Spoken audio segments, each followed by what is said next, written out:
and thanks to Becky and Cuyahoga Falls. You guys have just been awesome partners along the whole way here, always stepping up to do the work that's needed and really turning your parks and your access to the river into the showcase of what we can all look towards developing on our own. So I'm going to sort of bookend off Pat's comments. Some things will start to sound familiar.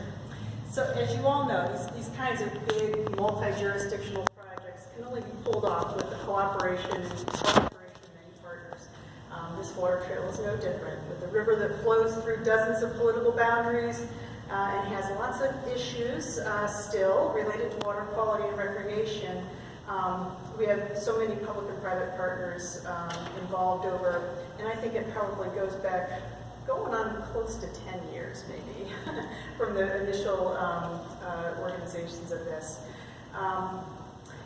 She mentioned that I'm the chair of the Managing Partners Steering Committee. When we really started meeting on a regular basis, thanks to Andrea's involvement, we decided we needed a little bit more organizational structure. And as you could saw from the list, we've got a lot of different entities involved.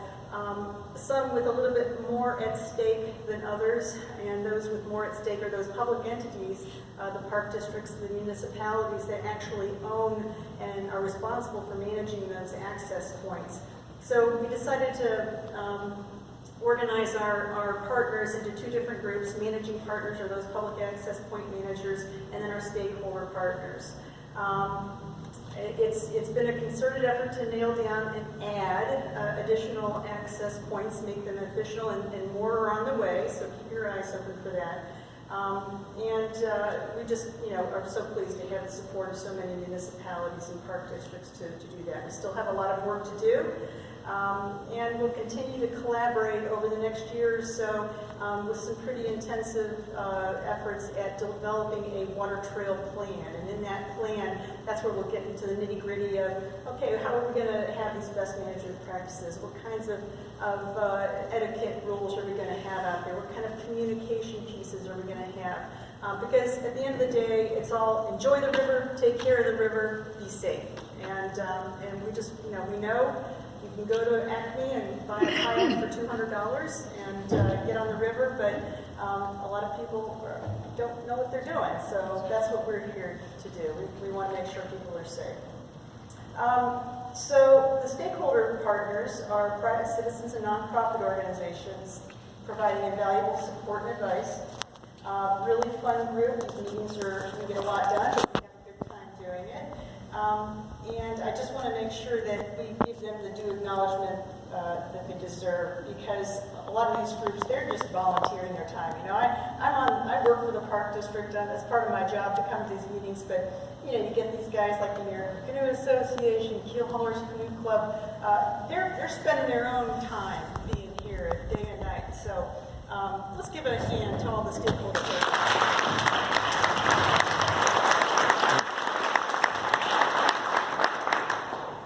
And I must say that between the managing partners and stakeholder partners, one of the things Andrea asked us to do is just to look back in our calendars and come up with all of the time that we spent, the in-kind time, like the use of this facility rent-free to us. What does all that add up to? What kind of investment have we put into it? And just over the last year and a half, we've conservatively estimated at about $50,000 of in-kind investment that the partners have put into it. So that's and it's still adding up. I do want to give a special shout out as well to a special stakeholder group for their consistent and tireless advocacy over many years. For almost 30 years, the Friends of the Crooked River has been the mouth of the Cuyahoga River, speaking for the river on environmental policy issues, organizing river cleanups, coordinating the impressive River Day celebrations for 25 years, leading exploratory excursions for thousands of paddlers over that time along the entire length of the river every year. Elaine and Harold Marsh, the original founders of the group, are here. Gary Whidden, the mouth of the gorge, is here. I just spoke with Ken Schneider, who's the representative from Friends of the Crooked River on our stakeholder group. He's in the room somewhere. Ken, raise your hand, because that's the man you want to see about getting in on the paddling. So I think next Sunday is the first of the series, starting up at the headwaters, and if you stick with them every month, you'll be able to get the whole river in by the end of the year. So check with Ken if you want to sign up for that. They do have to register you, so they can make sure you're safe. The Friends invested countless hours putting together the information for the Water Trail website that we're transitioning to our new website, and they remain a primary community advocate for dam removals, ensure water quality, and provide safe paddling. They're also the project facilitator for removal of Canal Diversion Dam with the EPA, and Elaine, with her capacity as staff for some Metro Parks, is facilitating community engagement on the removal of the Gorge Dam, which has progressed further than many of us dared to hope by this point. She's hosting a meeting next week at the Cuyahoga Falls Natatorium, just a couple blocks from here, at 6:30. If you want to learn more. And the Friends of the Cuyahoga River is having their annual River Rat Revelry celebration on April 16th from 6 to 9, also in Cuyahoga Falls at the Lions Park. So it's a great time, it's a great fun time, but they also have speakers that will get you up to date on everything that's going on. Another relatively new but high-energy stakeholder partner is the West Creek Conservancy, who has their hands in the Cuyahoga River in many ways. Besides being a major cheerleader and coordinator of events to commemorate the 50th anniversary of the last burning, they've agreed to serve as the fiscal agent for our Cuyahoga River Water Trail partners. Derek Schaefer and Peter Bodie are here. You can chat with them later about all their activities they got.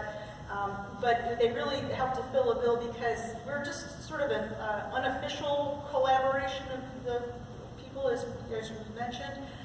So we've been able to get some grant money thanks to Andrea's hard work. And we needed somebody to be able to accept the grant money and spend the grant money, and they've been a great partner in that.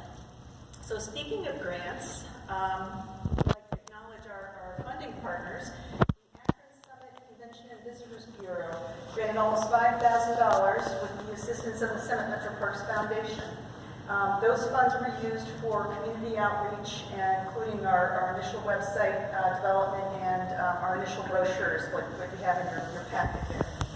The Ohio Erie Canalway Association has awarded $7,000 to be matched by $3,500 from the Northeast Ohio Regional Sewer District for a sign plan that's now in progress.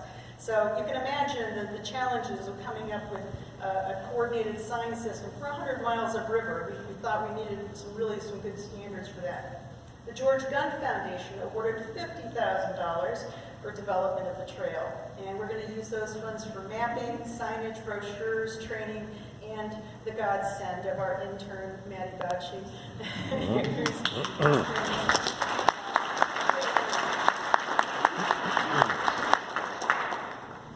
And I'd like to invite up Cuyahoga River, REI's outdoor program market coordinator, who has a special announcement to make.